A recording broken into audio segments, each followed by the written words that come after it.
ত্রিপুরা রাজ্য শিশু সুরক্ষা কমিশনের উদ্যোগে সিপাহীজলা সমাজ কল্যাণ দপ্তরের সহযোগিতায় লিঙ্গভিত্তিক সহিষ্ণুতা নির্মূল করার জন্য সচেতনতামূলক কর্মসূচি অনুষ্ঠিত হয় শনিবার।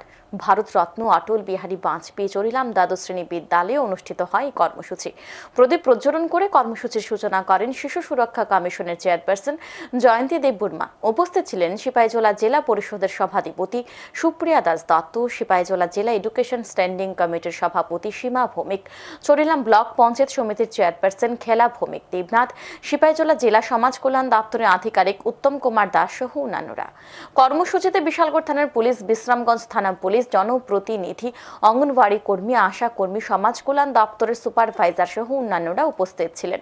কর্মসূচিতে বক্তব্য রাখতে গিয়ে সিপাহীজলা জেলা পরিষদের সভাধিপতি সুপ্রিয়া দাস দত্ত বলেন, শিশুদের অধিকার যেন কোনোভাবে খর্ব না হয় সেই দিকে লক্ষ্য রাখার জন্য রাজ্য সরকার সর্বদা বলে থাকে।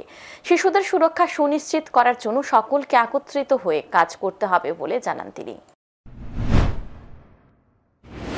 জেন্ডার বেসড অনেক ভায়োলেন্স আমরা দেখি, কিন্তু সেই তুলনায় আমাদের ত্রিপুরাতে এই ধরনের সে অতিরিক্ত মান কিছু নেই। তারপরেও আমি বলবো, আমাদের রাজ্য সরকার, আমাদের রাজ্যের মাননীয় মুখ্যমন্ত্রী বলছেন যে কোনো ধরনের ভায়োলেন্স যেন শিকার না হয় আমাদের গ্রামীণ, বিশেষ করে গ্রামীণ অঞ্চল বা শহর অঞ্চলের মা বোনরা বা আমাদের শিশুরা, আমাদের ছেলে হতে পারে, মেয়ে হতে পারে, শিশুরা যেন কোনো ধরনের ভায়োলেন্স শিকার না হয়, তার জন্য আমাদের বিভিন্ন ব্যবস্থাপনা আছে।